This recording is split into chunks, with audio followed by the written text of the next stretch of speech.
streaming from facebook.com/popularresistanceorg. Popular Resistance ORG. It's a page called Stop the Machine, Create a New World. And we're live right now. All right. So we'll get started in just a few minutes for those of you who are coming on. We are actually going to start now. Okay, great. And we're going to see if we can get a second live stream going as well. I want to thank everyone for coming. We had a short rally outside before we started. There's a lot of spirit here, a lot of energy, a lot of determination. We can see we have people coming from all over the country.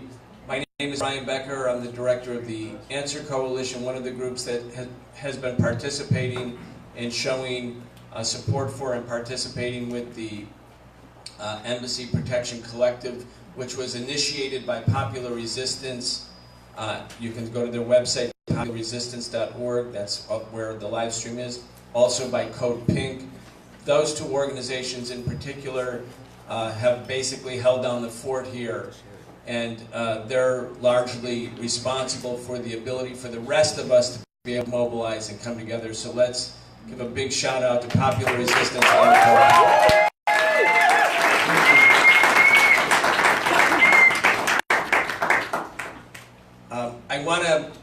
I don't want to start by speaking at length at all. I want to be able to have a number of our speakers come forward and address this Facebook live stream.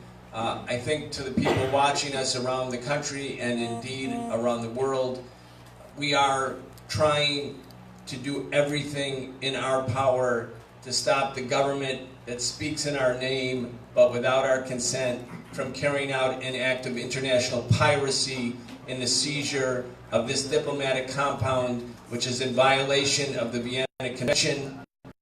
All diplomatic compounds are inviolable and in violation of national and even District of Columbia laws. So we are not engaged in a civil disobedience action. We are preventing the lawless action of the Trump administration.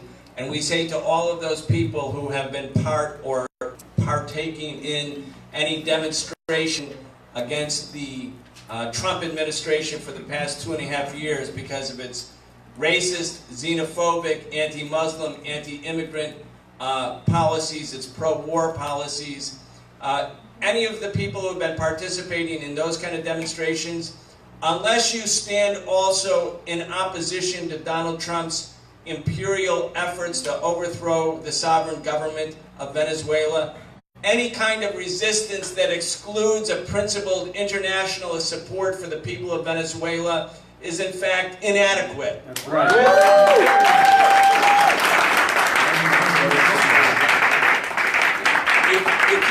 You can't resist Trump.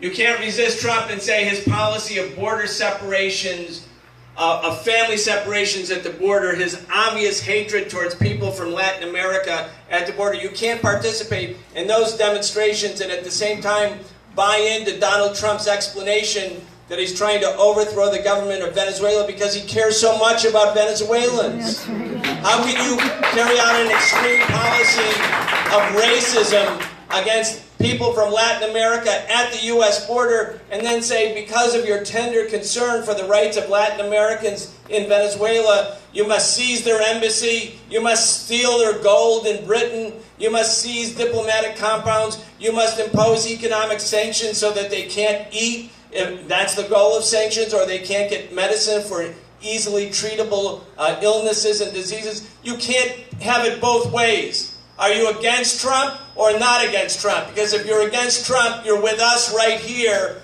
at the Embassy of Venezuela saying no to Trump's lawlessness.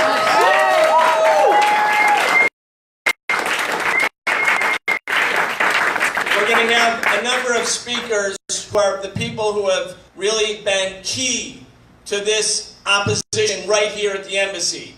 Every day we stop from taking this embassy is a great victory. That's right. Every day that we keep this going, support pours in from all over the world. We have to be here and we have to say to the Trump administration, we're not leaving. Are we leaving? No! Hell no! Leaving, right? Are we leaving? No! We're not leaving. All right, I want to start by introducing Dr. Margaret Flowers. Dr. Flowers, along with Kevin Z, Popular Resistance, and Medea Benjamin and Ariel Gold from Code Pink, they are the people who make what we're doing today possible because of their steadfast determination in the Embassy Protection Collective. Dr. Margaret Flowers.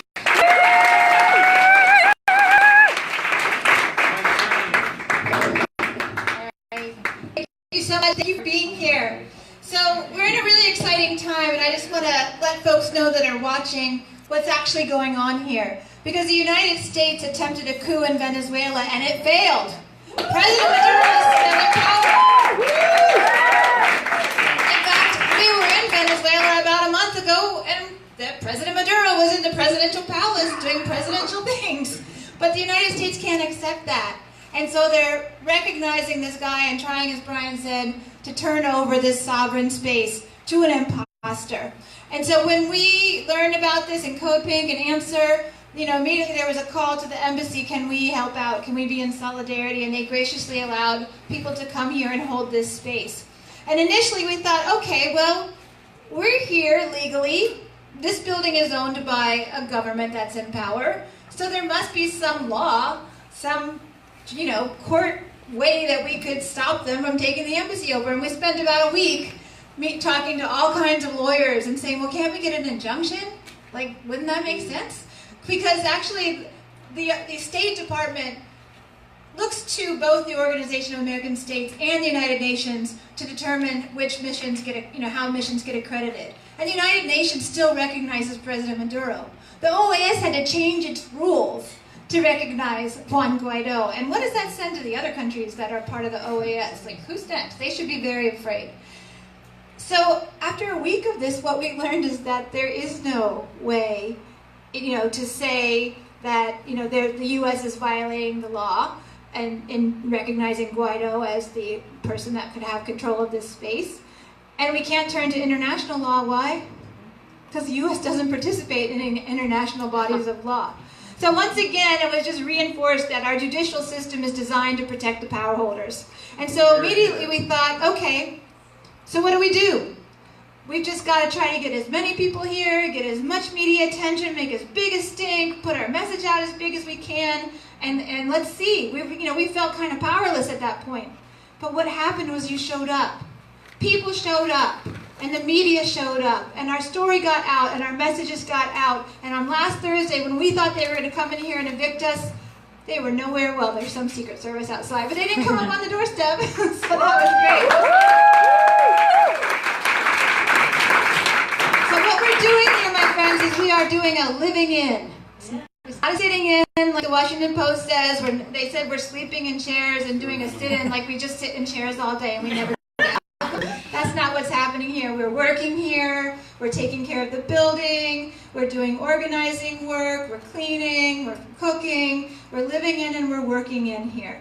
And we're doing that with the full support of the Venezuelan government. And they're so happy that we're doing events here. They love that we're doing educational and cultural events. And so as soon as Thursday came and went, we recognized that, hey, we're still here. We started organizing more events. So we want you to keep coming. If you can't spend the night, come during the day and work. Come during the evening to our events. If you have ideas for people to come, let us know. Let's organize these events here. And really, we're doing a whole range of issues, local issues, international issues, imperialist issues, but other issues as well, and cultural events, arts. We hope to do screen printing. We did sign making. We have music. So this is what we need to do, is we have to keep maintaining a physical presence in this building and keep maintaining the attention so that they don't feel like it's okay for them to come in here and take us out. And so what we're actually serving as, we've learned, is we're serving as interim protectorates for the embassy, because the United States has made an agreement with Switzerland to be a protectorate for the embassy in Caracas. But Venezuela has to approve that. And Venezuela is in talks with other countries to find someone who will be a protectorate for this space. And so they hope that once they find a protectorate, the U.S. will agree to that, and they'll agree to the U.S.'s, and then we're good. So until they can find a permanent protectorate, we are the interim protectorate, as Kevin said outside, we see this as a very important responsibility that we hold. This is a historic time. If we stop them from taking over this embassy, we're stopping a huge step, because if they take it over, other countries may give their embassies over to this imposter. And then who's next? Who else are we going to just say, hey, we don't like your president, so even though you're still in power, we're giving everything to this person? Yeah, we can't go down that road, right? Right. So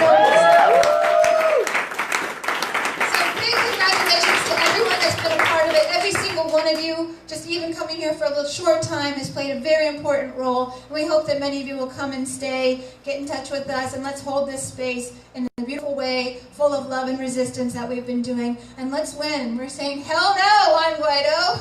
Hell no, Juan Guaido.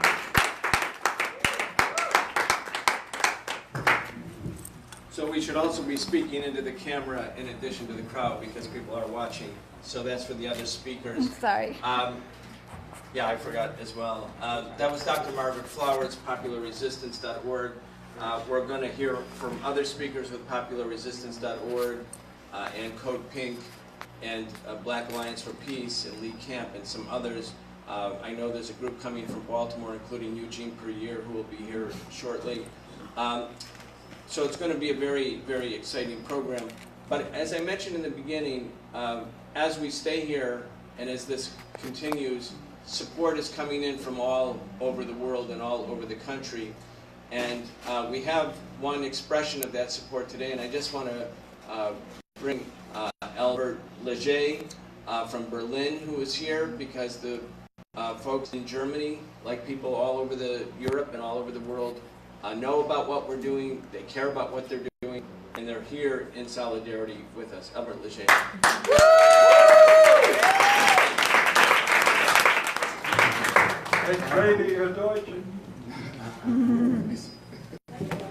Thanks for having me. Yeah, I just got off the plane from Germany in the U.S. A few hours ago, yesterday. And I had to come here. We heard what you guys were doing here. I'm working with, since I've been in Germany for the past couple of years, with the many peace and social justice groups, including Co-op Anti-War Cafe in the middle of Berlin, as well as Hands Off Venezuela, Hände Weg from Venezuela. We're working with the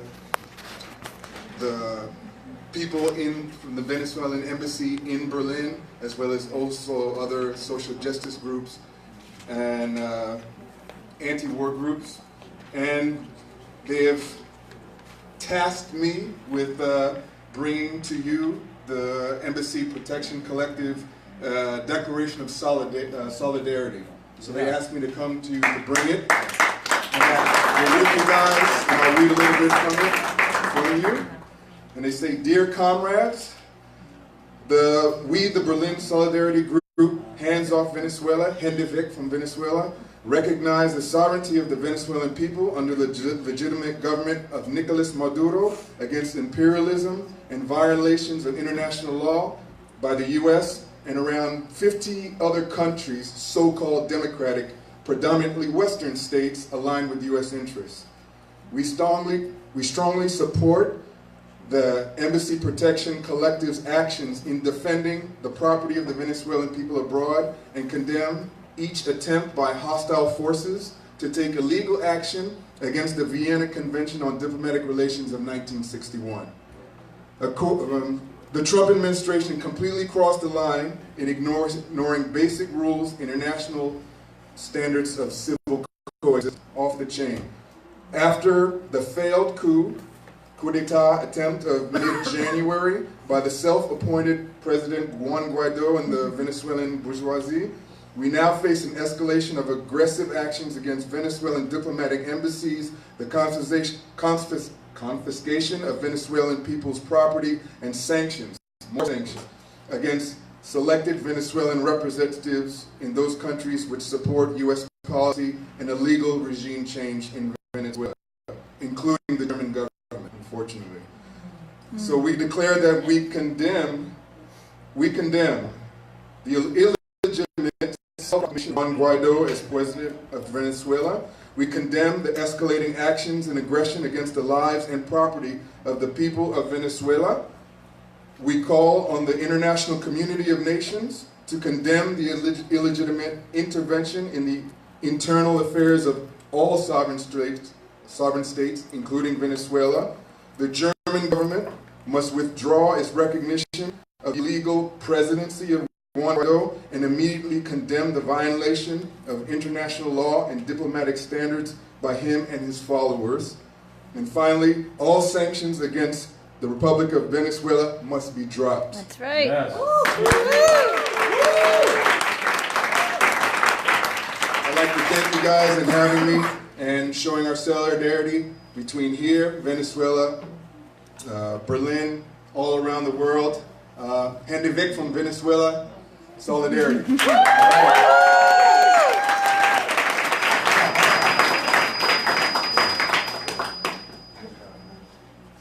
Thank you. That's Albert Leger from Berlin. Thank you very much for joining us. Next, we're going to, is this on? Yep.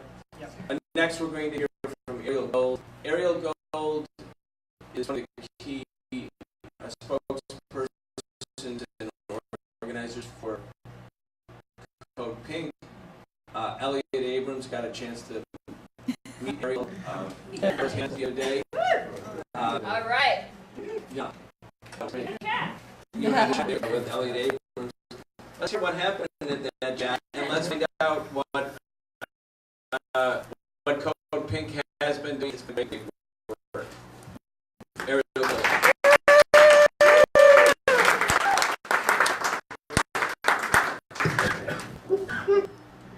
Thanks so much, Brian. So, yeah, Elliot Abrams was speaking here in D.C. the other day, and I the Atlantic Council titled The Future of Venezuela. And he was laying out how the U.S. should determine the future of Venezuela. And I stood up all the way on top of my chair, and I said to him, "How dare you? How dare the U.S. government try to overthrow yet another government of a sovereign people? We have seen this before, and we know that it never turns out well. And we know what's going on here. We are not buying into the lies that this is the U.S. trying to help a people, trying to bring democracy across the world. We know what's going on here. This is the Trump administration setting up talking points for the 2020 election so that he can continue to accuse Bernie Sanders of socialism and accuse socialism of creating humanitarian crisis. But it's U.S. sanctions for creating suffering and death. We know because a report just came out that 400,000 people in Venezuela have 40,000 people in Venezuela have died since 2017 as a result of U.S. sanctions. So anyone at all who cares about the suffering of the Venezuelan people, who wants to improve the lives of the Venezuelan people, would be lifting U.S. sanctions, not increasing them. But we know that the U.S. is not concerned, has never been concerned in humanitarian efforts across the world, in bettering the lives of people, in saving the lives of children, in feeding the hungry. We know this because we continue to watch the U.S. be best friends with the country of Saudi Arabia. We watch the U.S. continue to be a part of the Saudi-led war on Yemen, creating a real humanitarian crisis so severe that every 10 minutes a child in Yemen dies of malnutrition. So the U.S. is concerned about humanitarian needs in Yemen. Well, is the U.S. concerned about the needs of the Palestinian people? Because if so, why would the U.S. be continuing to prop up an over 50-year-long military occupation? A siege so severe in Gaza that 97% of the water is undrinkable. Is the U.S. concerned with humanitarian needs there? No. So we know what the U.S. interests are. We know that the U.S. is interested in Venezuela's oil. The U.S. is always interested in the oil of other countries and in having a government that the U.S. can control and pull the strings of, and having, those are the right-wing governments. Governments like Bolsonaro that the U.S. wants in power. So we know what's happening here, and that's why we're here in this embassy. That's right. Because we don't have control of whether Trump appoints John Bolton, the war hawk, or Elliot Abrams, the war criminal. We can't stop those appointments. We can disrupt them, but we can't stop those appointments, but we can be right here in this embassy, in this rare moment where we have the ability to impact history, to do our part to prevent regime change, prevent destabilization, because we've seen it before and we don't want to see it again. That's right. We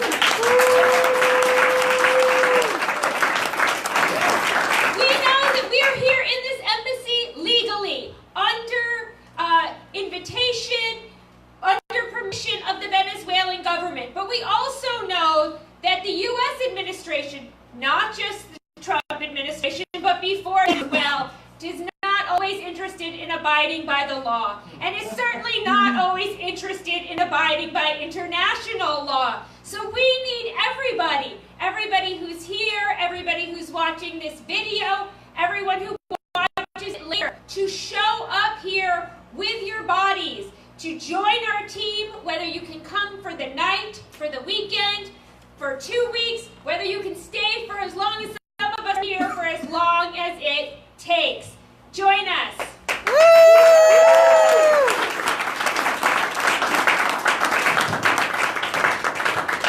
Okay, that was Ariel Gold, Code Pink, following her conversation with Elliot Abrams. Elliot Abrams wasn't that happy about the disruption, but every time Elliot Abrams seems to speak in Washington, someone from Code Pink or somebody is in Elliot Abrams' face, and that's exactly what needs to continue to happen. I would say people, but I'm saying that in the zoological sense.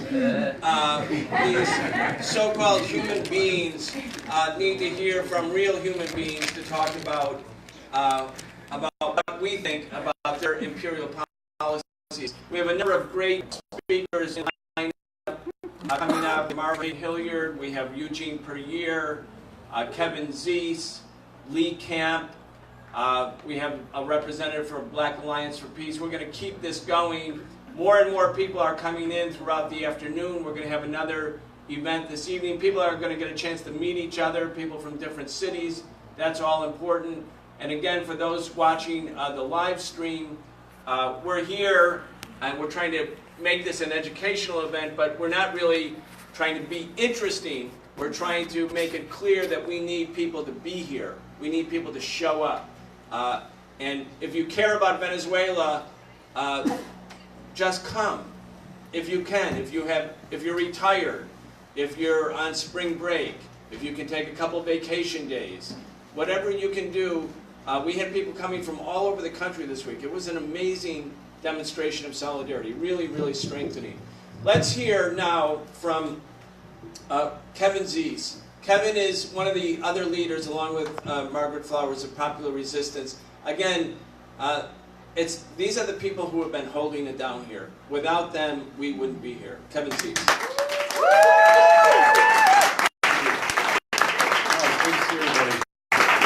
See you all. Thank you all for being here. Welcome to the Hugo Chavez room. And welcome to the Embassy Protection Collective. Thank you for being part of it. Let me say that we started this collective began on April 10th, and it's going on. And we thought we'd be out of here by now, to tell you the truth. We thought that last week would be our last week, our last few days. But we survived that because of people power. People showed up. People showed up, and people made it happen. They made it impossible for the government to come in and remove us and put in a fraudulent puppet government. The images would not work. It would not be a triumphal entry. It would be embarrassing violation of law. And that's because we're here. That's because of our people power. And so I want to echo what Brian said, that it's so important for people to keep doing this. Now, you know, this could go in lots of different ways. It's impossible to predict the future.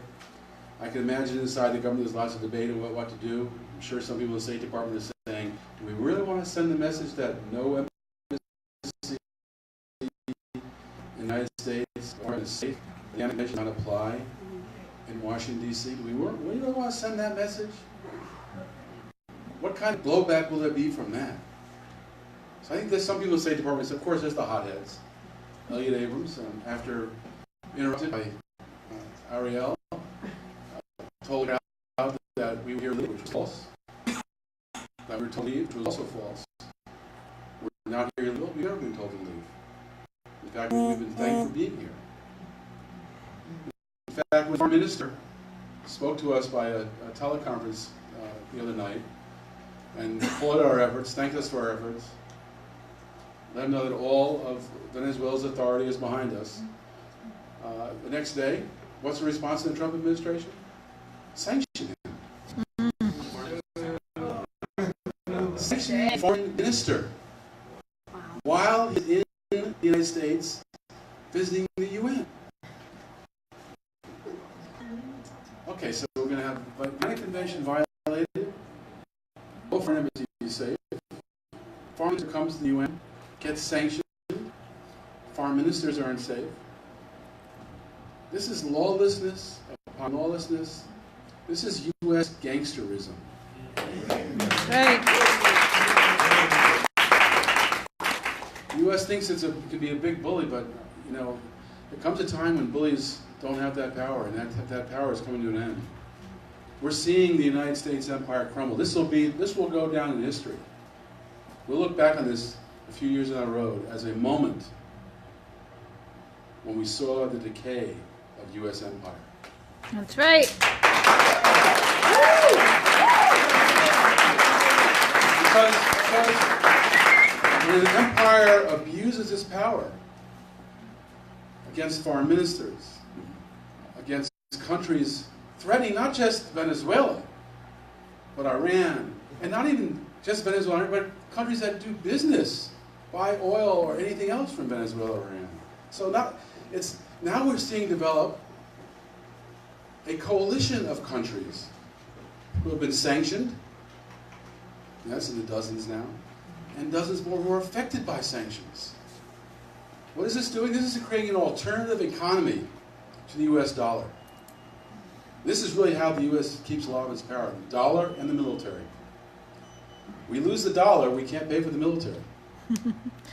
So the alternative economy being developed, we're seeing countries dealing with each other, avoiding the dollar. The dollar is being cut out of deals, of buying and selling. This is, I said, we're going to look back at this and say this was the decay of the empire. It's happening before our eyes. And so I've been telling audiences for a few years now that we've seen this coming. It's not just us seeing it. Historians who study empires see empire ending. And our job as activists is to help that empire end in the least destructive way to the world, where we do tremendous destruction, but also the people of the United States, who are being hurt by empire now. Empire economy does not work for the people of the United States any longer. That's right. Here, here. Jobs are gone.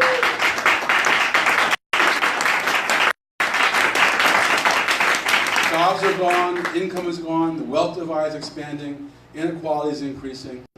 More and more the government does not represent people but the millionaires and billionaires. More and more trade agreements are corporate trade agreements written by and for the corporations. This is all part of a sick and corrupt empire. And so, while we're here fighting for the sovereignty of Venezuela in this building, which is a fight on its own, that's an important fight by itself. Really, the fight is much bigger. Because this battle of embassies could become a war. If you look through the history of wars, they begin for all sorts of reasons. Trump has signaled he was into using the military against Venezuela back in August 27, 2017. And since that time, Venezuela's been preparing for that. They've been building up their civilian militia, now more than 2 million people, going toward 3, armed and trained, 2 million people. You look at these people and hear them and talk about what they're doing. This is a heartfelt protection. This is what the U.S. government cannot defeat. Military of 200,000, National Guard, police, 2 million civilian militia. They have air defenses to stop missile attacks. The air defenses won't work. Russia and China are supportive. Other countries are supportive. So you have this alliance of countries impacted by sanctions, countries that are sanctioned, and countries creating a new economy. Once again, so clear, the team is pretty obvious. And so our job is here not just to protect this embassy, but to prevent a war.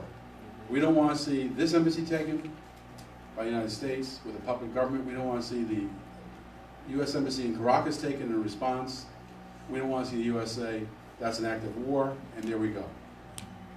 And so the really interesting news that Margaret mentioned from the foreign minister's talk the other night was that there's negotiations going on. Negotiations that are the U.S. Embassy in Caracas become a protectorate by Switzerland, this building become a protectorate by another country. He said this would not end this week, this negotiation would not end next week. It's not an easy process.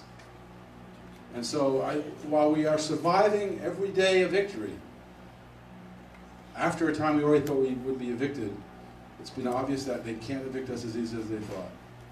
And so we're surviving every day. We may be in here for a long term, because we are here to see that negotiation succeed. That U.S.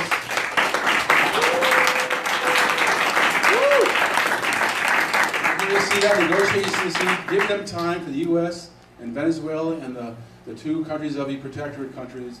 Give them time to come to a conclusion and avoid this embassy confrontation and avoid a war, and hope that that becomes the beginning.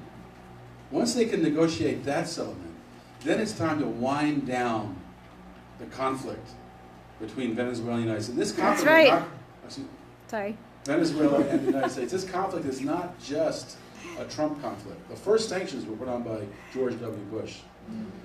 President Obama escalated those sanctions, declaring Venezuela a national security threat. Trump has escalated those sanctions. It's gotten more and more aggressive, and every time they fail, we had a coup against Hugo Chavez in 2002. He was removed from power for 48 hours by the head of the Chamber of Commerce,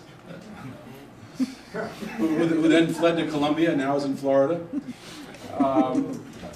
So that was the first attempted overt coup, but the economic war has been going on since that time period, and growing and escalating and becoming more violent. The attack on the electrical grid, the creation of Guaido. 10 years ago, he was educated at George Washington University with a bunch of other, U.S. puppets that they can, train to lift their arms when they're told to lift their arms. So this is a long-term effort of taking control. Now it's our time to win this conflict, avoid a war, and then wind down. Use that success as a step toward a series of diplomatic moves to end the attacks on Venezuela, end the threats on Venezuela, end the economic sanctions on Venezuela, and allow Venezuela to be what it is, a sovereign and independent nation. And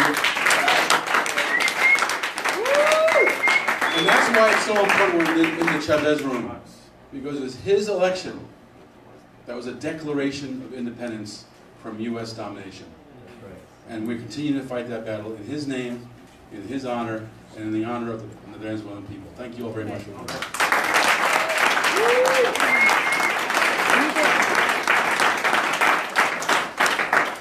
Thank you, Kevin Z's Popular Resistance, and again, Popular Resistance and Code Pink, the 2 organizations that initiated this embassy protection collective. We owe them a great debt. All the rest of our organizations have come together, showing our support, mobilizing. We need people to stay here tonight. We need people, anyone who can, to stay over tonight. This weekend, we believe, could be a critically important weekend. That's why we made this a special appeal for people to be here tonight and overnight and tomorrow morning. I'm just hear my words. These are critically important hours. So, again, while we're trying to use this as an educational forum, the main goal here is to show and build solidarity and to have people take action. Our next speaker is he's our favorite comedian, but he's absolutely not the favorite comedian of the New York Times and the Washington Post, who for some reason have decided that Lee Camp and his comedy, his humor, is actually a threat to the existing social order. Yes. So of course, how can you have a better merit badge than that? Please welcome Lee Camp.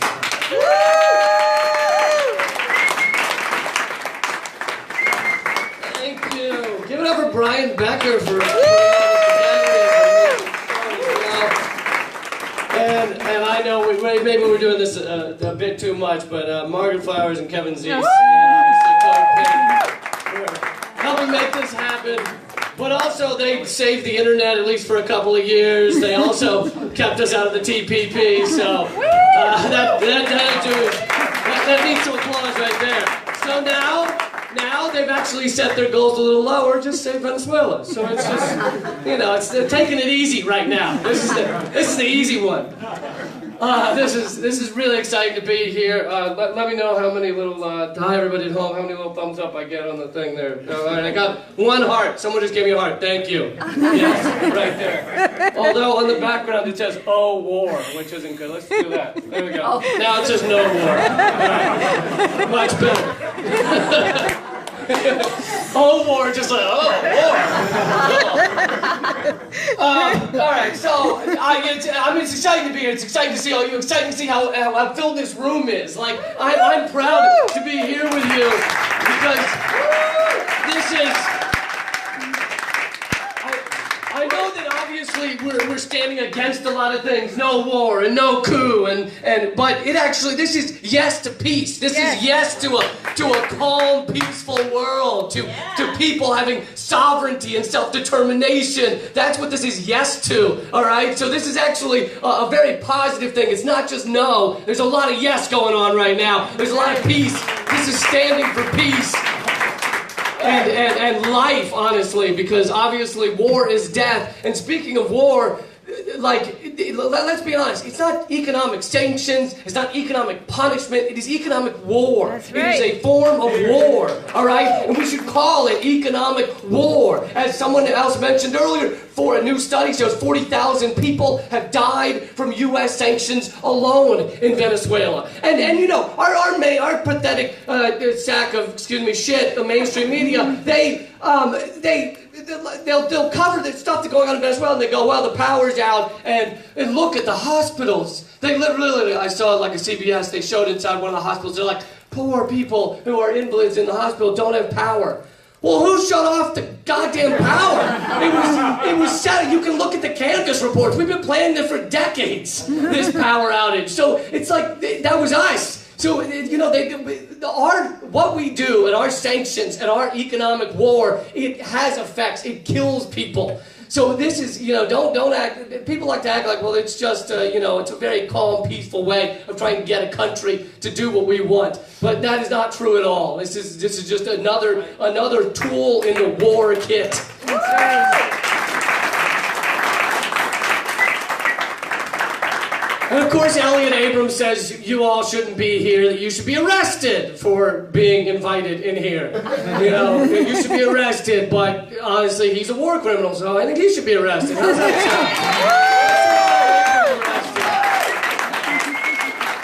that makes a lot more sense, rather than those people are in the building I want to steal.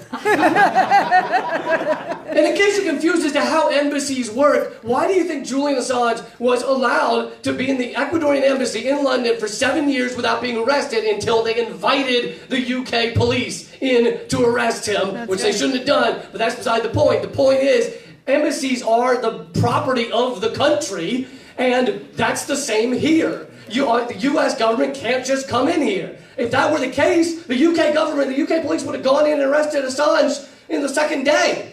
But they didn't, because that's internationally illegal. So it's the same here. This is the property of Venezuela, the rightful Venezuelan government that the UN recognizes as President Maduro. That's right. Woo!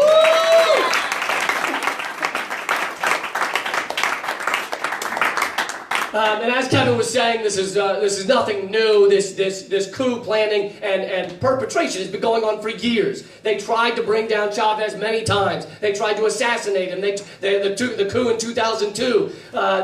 They tried to take him out in many different ways. They've had economic sanctions. They called him a terror threat or whatever the hell they did.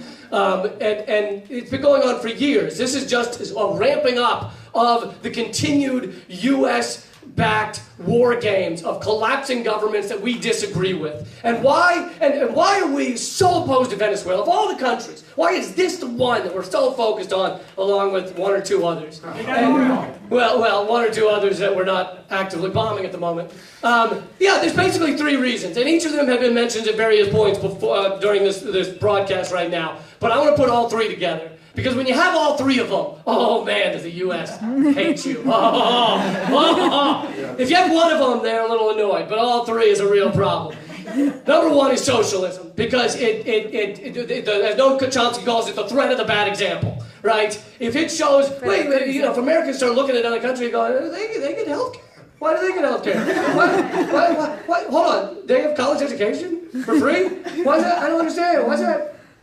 If we start looking up like muskrats sticking up from our desks, then that makes the U.S. very nervous. And I talked about this on my show Redacted Tonight one time, and someone emailed and goes, actually, college in Venezuela is not free. And I looked it up, and it does cost, this is precise, $1 US a semester. I misspoke. I'm sorry about that. But yeah, so the threat is a good example. That's number one. Number two is resources, mainly oil, but other resources as well. And there's been studies that show that countries are 100 times more active in getting involved in civil wars or internal strifes if there's oil around. It's funny how that works. We don't seem to care so much about civil wars in other countries where people are massacring each other. It's just when something's on, when there's something going on, little rumblings in the country, and they're standing on top of our oil. Oh man, now all of a sudden that piques our interest. And number three, as Kevin talked about, is dropping the U.S. dollar. That's very threatening to our empire, to our 1,000 military bases around the world, to our regime of U.S. empire around the world. And it is very threatening. And if you look at the list, Iraq dropped the dollar, Iran dropped the dollar, Syria dropped the dollar, Venezuela dropped the dollar. One of my favorites is Pakistan dropped the dollar in trade with China, and the following day, the U.S. announced that they were violating religious freedom. Which I guess it is our religion, the dollar.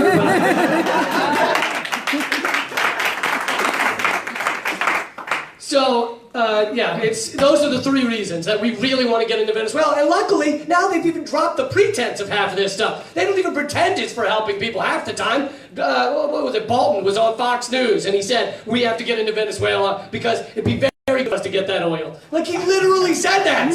It's like, become better liars. Like, they're dropping the pretense as to why they're doing a lot of this stuff. Because it's just, the idea that they care about human suffering is so laughable. If you just look around the world at the suffering that's going on, do they care about the human suffering in Iraq or Libya right now, the slave trade in Libya? Is the U.S. government real upset about that right now? Or, they're just suffering around the world they have no interest in whatsoever. But right now, times are tough in Venezuela, mostly because of our sanctions. And that is really, we're concerned about that. We're not going to lift the sanctions, but we will bring down your government, because we're going to help your people by doing that. I mean, it's just so utterly laughable. And our mainstream media that's now just stenographers for the State Department, they run around and they say that. They say, oh, well, look, we got to go in because look how much trouble the people are having. And it's like, honestly, it's like if someone were wounded and they're like dying, and you're like, let's help. Let's stab this rusty screwdriver into them. And then when people go, that's a terrible idea, you go, you don't want to help? I mean, it really is disgusting. But and as Kevin talked about for a minute there, Juan Guaido is a long-term, past 10, 15, 20 years, creation of the U.S. regime change arm. He went to George Washington. He studied under Canvas. He studied under the former head of the IMF at George Washington, and he's in close confidants with oil oligarchs. So this is, from every step of his history, you can see this is set up to be an American puppet. This is set up to be someone where we just announce that guy's the leader now, and the country was supposed to fall. But it's not, because the people of Venezuela, many of them, understand that this is what's going on. Most of them, 80-some%, didn't know who Juan Guaido was before he named himself president. That's right. I mean, that's incredible.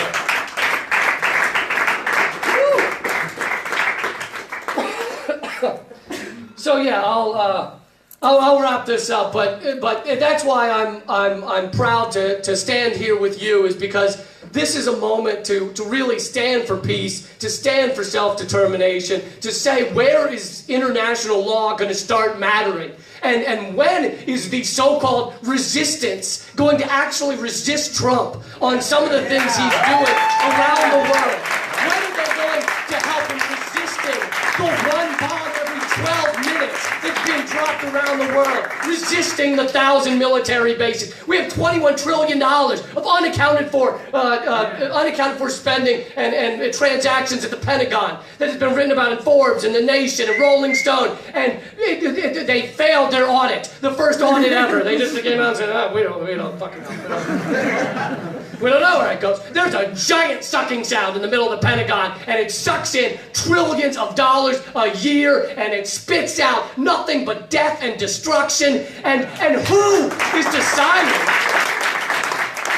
Who is making these decisions as to which country is going to be destroyed next? Well, look at it right now. You got Pompeo, Bolton, Elliott Abrams, none of them elected, none of them accountable to the American people. The American people have no say in this whatsoever. Congress doesn't even know what the hell is going on. If you ask Congress about Venezuela, they just go, Maduro bad. They don't know. They have no idea. So the American people have no say in the fact that we are destroying lives around the world. The Pentagon and our military-industrial complex is completely unaccountable to anyone. It's just a massive death machine. And this is one of the very important steps to stopping what is happening. Oh, that's right. Thank you.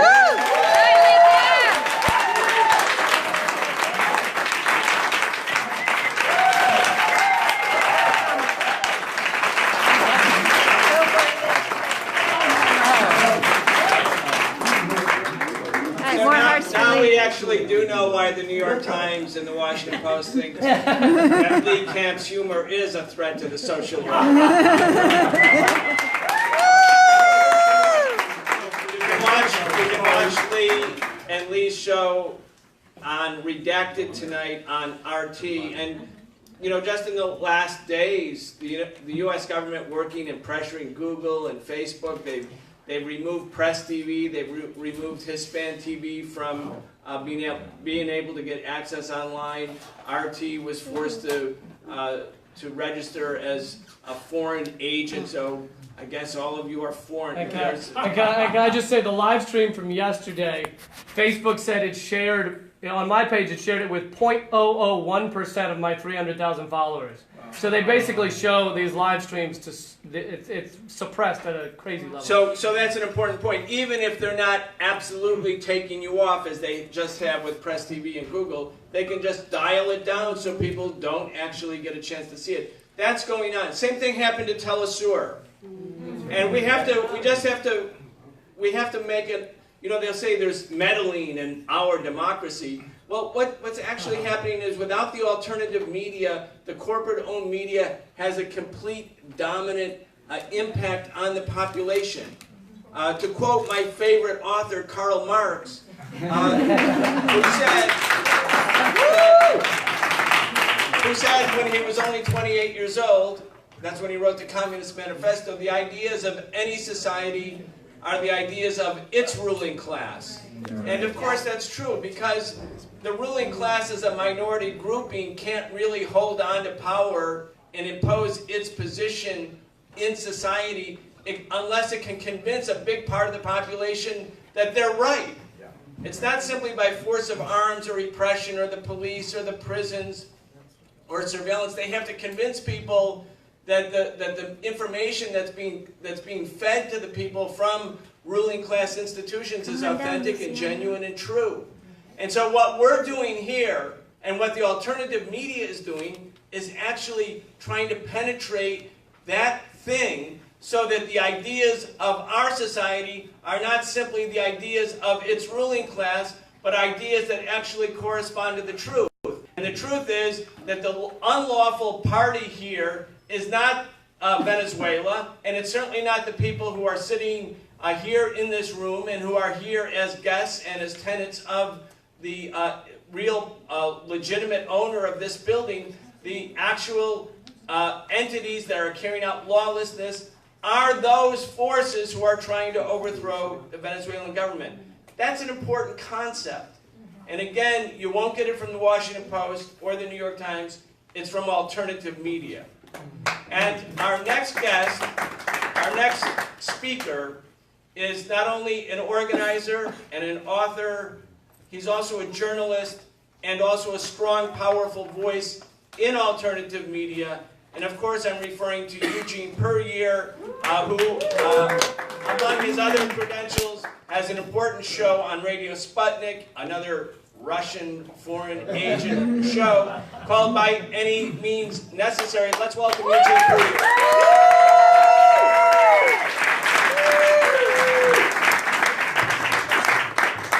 Thank you for that introduction, and I guess I'd be remiss, since By Any Means Necessary was mentioned, not to introduce the Boris to my Natasha, Sean Blackman.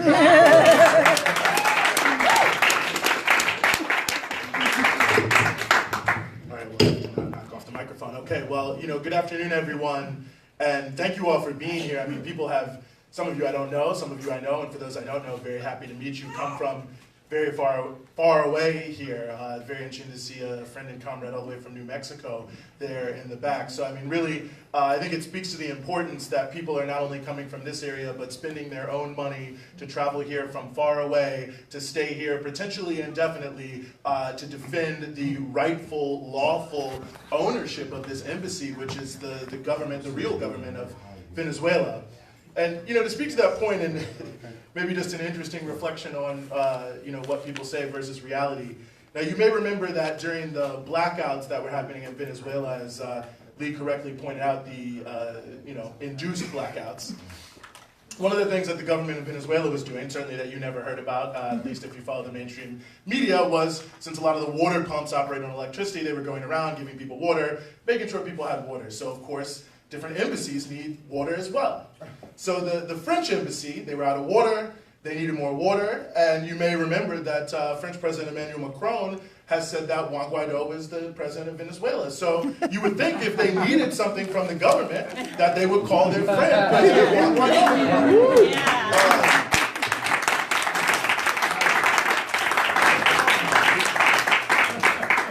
What actually happened is they wrote a very nice, very friendly, very diplomatic letter on official stationery to the government headed up by Nicolas Maduro, asking them if they could help them get more water, because they recognize that whatever they say to the media, that Juan Guaido is not the president. I mean, I can call an apple a tomato, that doesn't make it so. How many, sashes he puts on, how many crowds he stands up in front of and does this. Juan Guaido is not the president. No one has ever voted for him to be the president. And in fact, he isn't even really the president of the National Assembly. That's right. If you go back and you look it up, the way the opposition has decided to do it is they said, well, we're going to rotate which one of the opposition parties becomes the presidency of the National Assembly. So when it came to Juan Guaido's party, there was actually another guy. But they determined that that guy was too white and too rich and it would be too obvious. So then they just switched him out with no explanation for Juan Guaido. So even by the explanation that Juan Guaido is giving, he is not the president.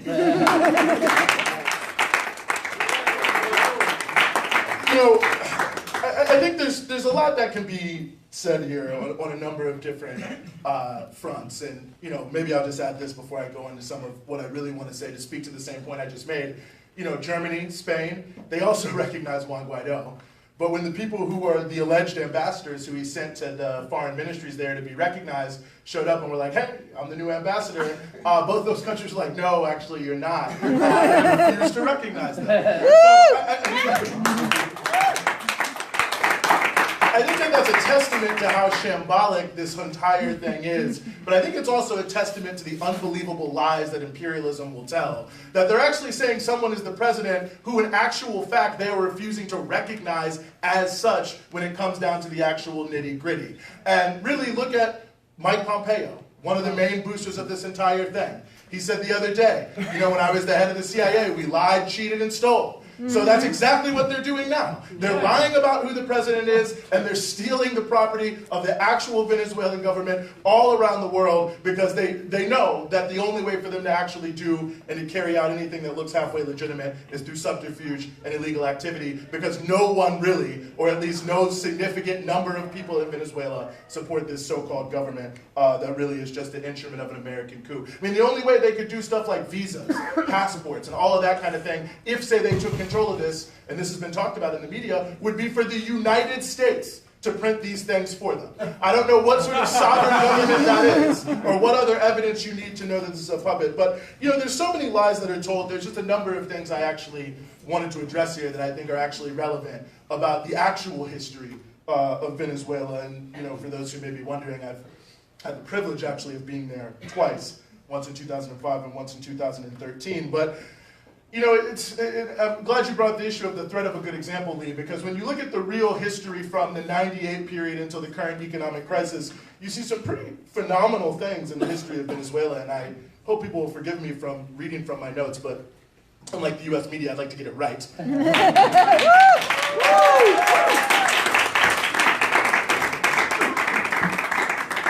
So, from 1999 to 2015, GDP in Venezuela increased by 43%. Unemployment sank 60.5% between 1999 and 2015 as well, when it hit its lowest level, which was 6%. And between 2003 and 2007, extreme poverty was reduced by 70%.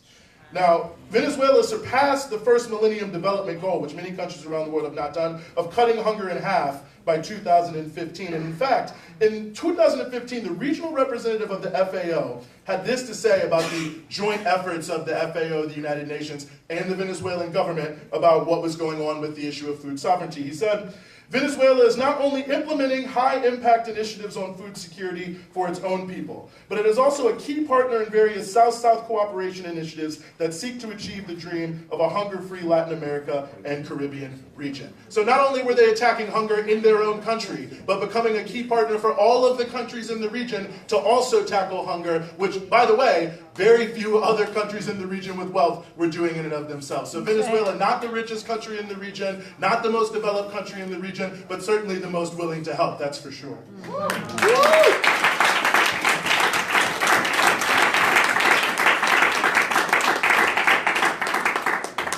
There are, you know, many other things that I can throw out here, but, you know, one of the ones is the starving their own people. The Maduro regime, they're starving their own people. You know, I mean, you see all sorts of things. I mean, you've got the video, the alleged video that Maduro was upset about with people allegedly eating out of the trash. I mean, we can talk about some of the veracity of that video, but just to give you a sense of how ridiculous it was, halfway through the video, a guy with a full bag of groceries walks right by. What's going on? But I don't like to operate under anecdotes alone, so I just did a little research into hunger. And thankfully, there's something called the Global Hunger Index that a number of NGOs put together that ranks 119 countries, sort of who's the best, who's the worst, or not who's the best, who's the worst. Where is hunger the most acute? and where is it less relevant ultimately. So, and by the way, this was like when I started looking this up, like the number 4 Google search results. So it's not as if the New York Times or others couldn't have found this pretty easily. But okay, 119 countries. In 2018, when allegedly they were starving their own people, Venezuela was 49. They were ahead of Ecuador, Malaysia, South Africa, Nigeria, Egypt, Vietnam, Guatemala, and Pakistan, among others. And in fact, the Global Hunger Index itself said Venezuela suffers from a level of hunger that is moderate. That's not to say there's anything wrong there, but that sounds very different than the Maduro regime is starving their own people. So, you know, take that for what it may be. I also just want to note on that same piece here that when you look at the issue of undernourishment, which maybe speaks very aggressively to that, looking in 2018, Venezuela was ahead of Angola, India, Kenya, and of course, well ahead of Yemen and the Central African Republic, who had the 2 worst notions on there. But actually, it's even deeper than just they're waging the war in Saudi Arabia.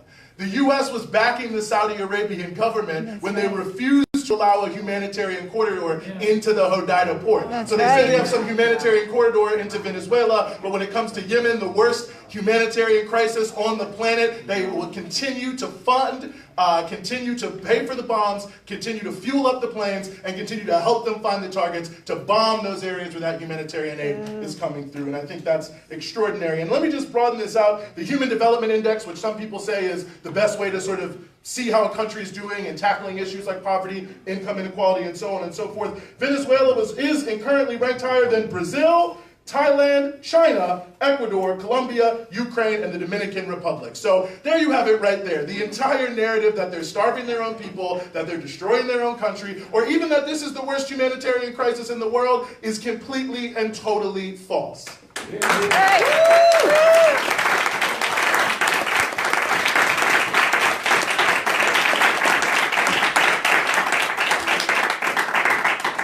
You know, one other critical issue here that I think is relevant is, well, the reason the economy is so bad, now of course we've just debunked a lot of those stats, but let's just assume we haven't yet. The reason it's so bad is because socialism.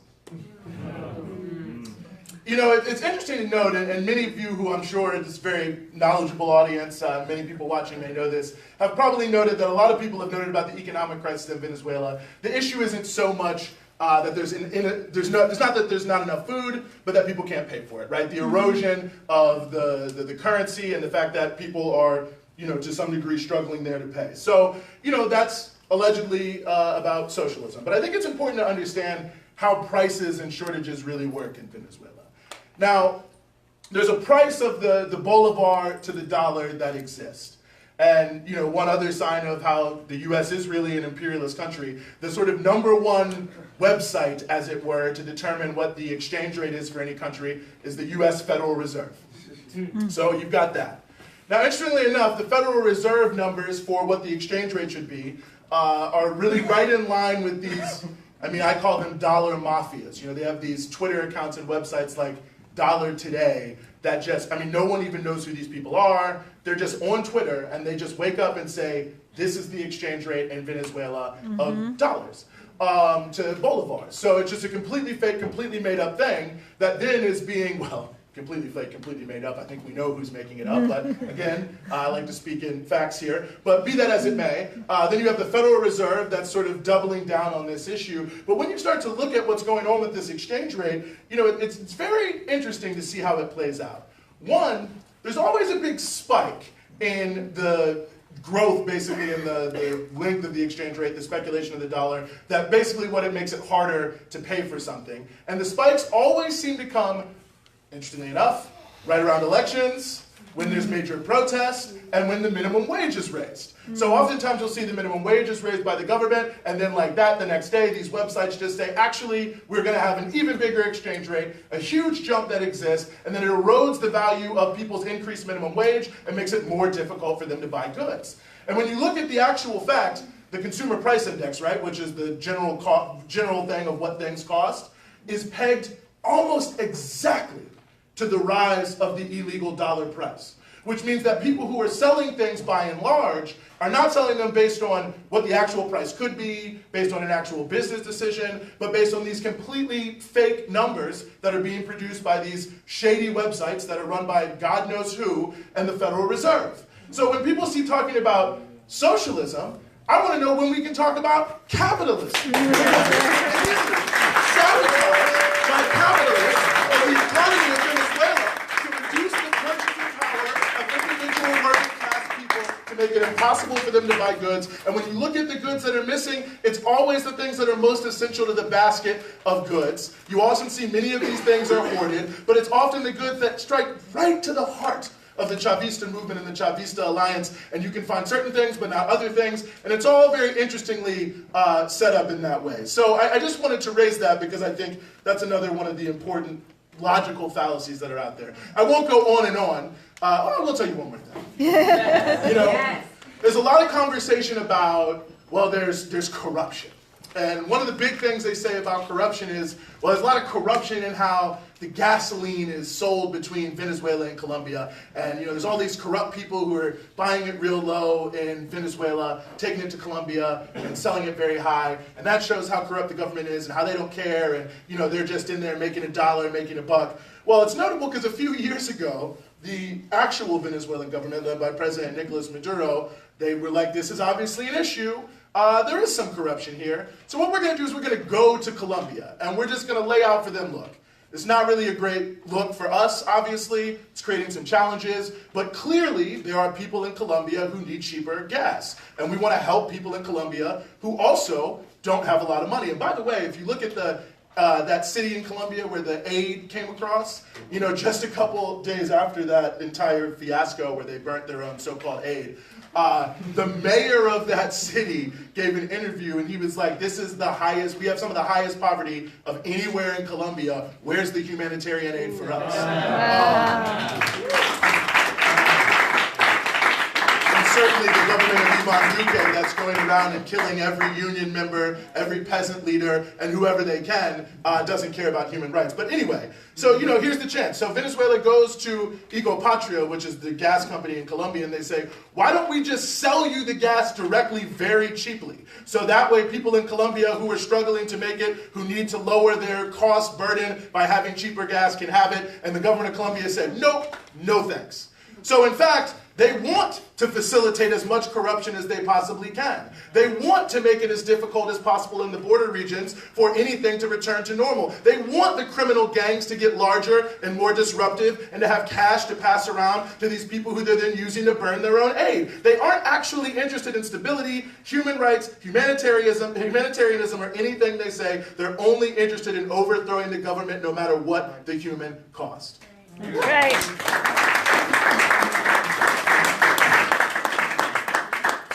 You know, I just want to close by saying this. I mean, I think that there are, you know, ample reasons to be here. I mean, I think there is the sort of legal judicial reason that it's outrageous that they are doing what they are doing here. It's completely lawless from the point of view of international law. But I think there's a greater reason, and that's solidarity. I mean, you know, again, I don't know all of you, so I will only speak to the ones who I know. But I look at you and I see many people who are not just the people who show up when the issue is just Venezuela, but the people who are there when the issue is the lack of affordable housing in D.C., rights for union workers here anywhere in the United States, fighting for the rights of women, fighting for the rights of the homeless. And really, we have to think about who are the other people around the world who are standing up for the same things. And just like people here, like water protectors in Standing Rock are criminalized and demonized and thrown in jail, and believe me, even though you're not hearing about it, many of them are being thrown in jail on these unbelievable charges. Internationally, countries like Venezuela that try to break free of imperial constraints and spend 70% of their budget on what people actually need, not the military and corporate tax breaks, are going to be criminalized, demonized, and they're going to attempt to overthrow them. So it makes our movements weaker in this country when we allow the principle that anyone who challenges the untrammeled right of capital to do whatever they want for money, no matter what they do to people, our movements will be weaker. And we have to stand up to say, whoever else stands up anywhere in the world for the rights of people over the rights of profit is our comrade. We stand with them. We will not allow you to be torn down, and we won't allow these things to be torn down. So thank you very much. Thank you to Popular Resistance. Thank you to Growth. Thank you to everyone who is here.